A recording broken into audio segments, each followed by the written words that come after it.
Hi, and welcome to my channel, Laura's Library Card.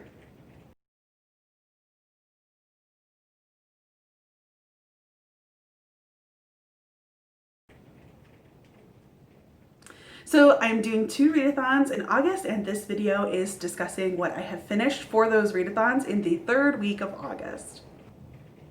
At the end of my 2nd week of August video, I mentioned a book that I had read that weekend, which for Historical Romance Readathon. I'll link a video up here to my Historical Romance Readathon. You should go check it out.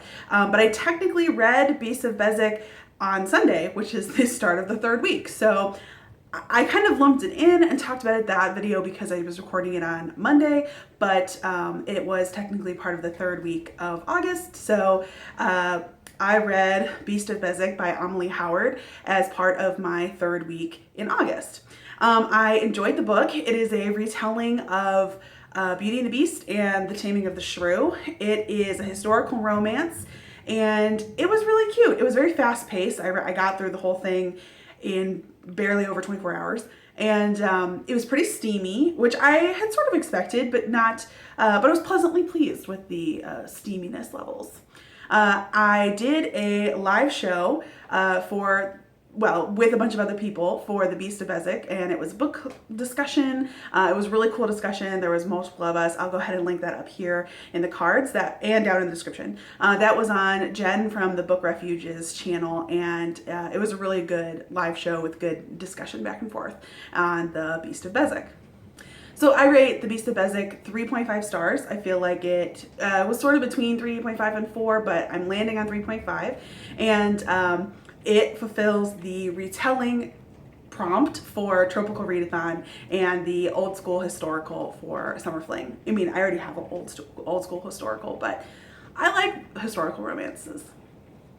The next book that I finished in the 3rd week of August was P.S. I Like You by Kasie West. I listened to this on audiobook and I thought it was cute. It's a contemporary story, and the main character starts writing lyrics on her school desk. They're in high school, and she the next day is surprised when somebody has like continued that line of lyrics because it's sort of an obscure band. So she starts leaving notes kind of tucked under the desk for this person who she's anonymously messaging with. So it was cute.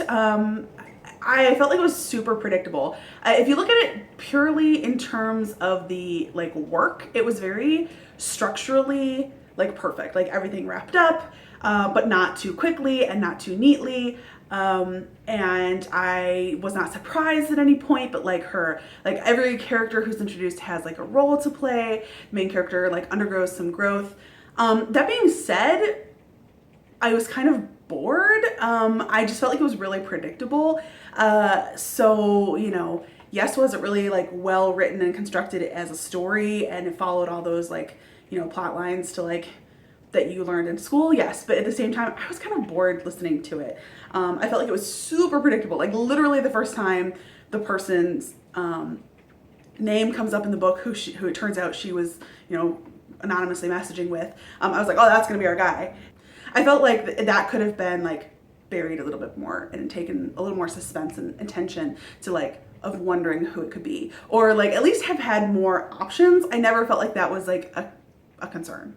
So overall, I would rate P.S. I Like You as like a solid 3 stars. I didn't like hate it. I just kind of found it like not super memorable and like really predictable. And this fulfills the prompt for Tropical Readathon of anonymous messaging, which was one of my team romance team challenges, so I'll get a little bit more points for that.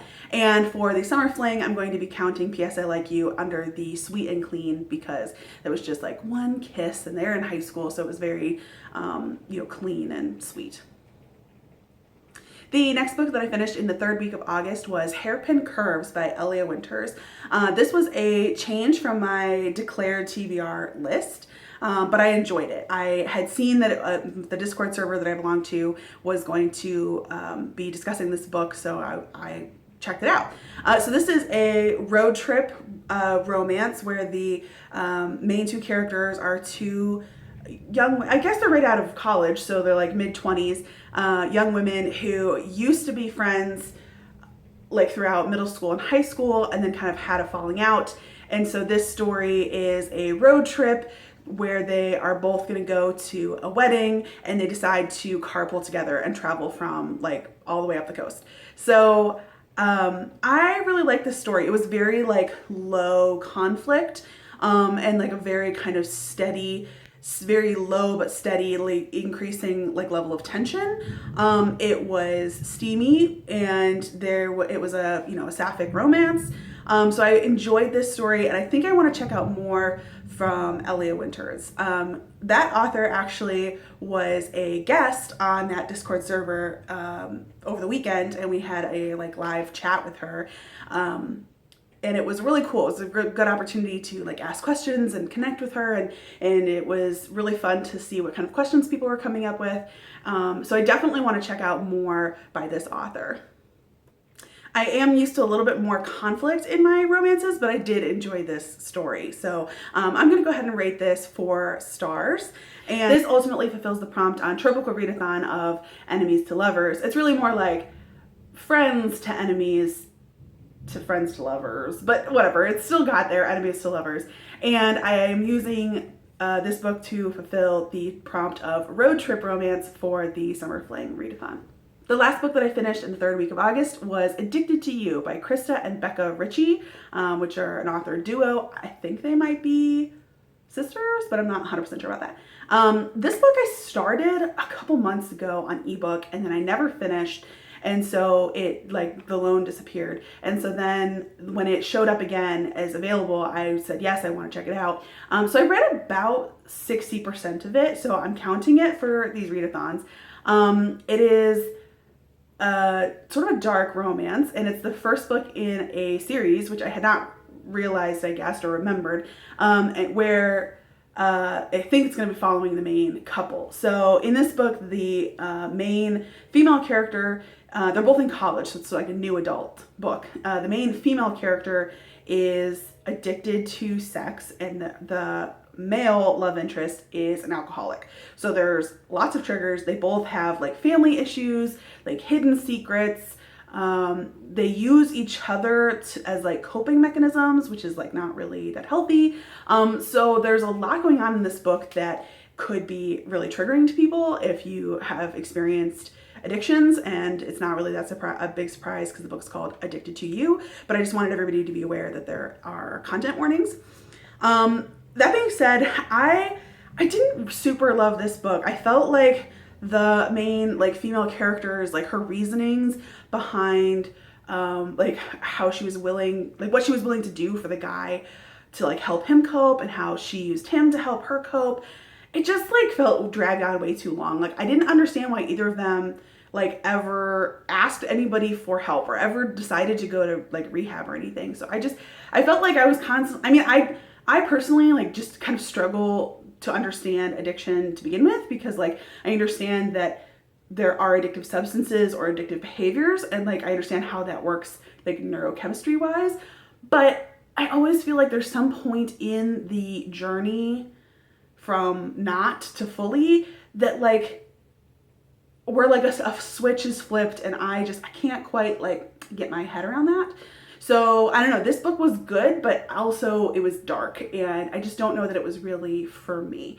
But I'm going to go ahead and I don't really have any interest in continuing the series.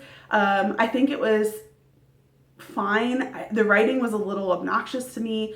I felt like the characters were a hair like one note. So for me, it's just sort of a middle of the road 2.5 read. And I am going to be using Addicted to You to fulfill the prompt for Tropical Readathon, which is multiple authors. And for the Summer Fling Readathon, I'm using this book to cover the friends to lovers, because these two main characters have been friends and grown up together, and then they kind of use each other and fall in love with each other throughout the course of this first book. So those are all the books that I finished in the 3rd week of August. I know that they were not the ones that I had declared in the 2nd week video that I was going to read. I definitely, I already finished one book today that was my category romance. So you will see that in the 4th video / monthly wrap up of all my August readathons. But I finished my category romance for the Summer Fling readathon. And I also will be working on the read a ebook. I'm kind of halfway through an ebook, which you'll see next week. And I still have to read One to Watch, which is the teen romance book, and I own it. I bought it for this readathon, so I really want to read it, but I haven't gotten to it yet. And I also am still, I've actually made 0 progress in Midnight Sun since I last recorded, and that's just because I've been kind of busy and have like personal stuff going on too. So I have intentions to read both of those physical books here in the 4th week of August, and kind of I have a few more prompts to fulfill. I'm getting close to finishing this whole board. I know there's like an extra 2 days. I'm going to try to like wait and use up every moment of August to try to fill all of the prompts. So I'm getting close and I might be able to do it. In other exciting news, I bought a bookshelf and I'm planning on putting it somewhere in here, but I have to build it. It's over there in all its pieces, parts. So let me know if you have gotten this far in the video and you see this part, if you would like a video where I, well, not necessarily where I build it, but sort of like where I decorate it, and if you want to see like kind of my bookshelf tour of what I plan to put on said bookshelves, leave a comment down below if you are interested in something like that. Otherwise, thank you so much for watching this video. Don't forget to like and subscribe and comment and leave all the interaction thingies. I super appreciate it. Thank you so much for watching. Bye.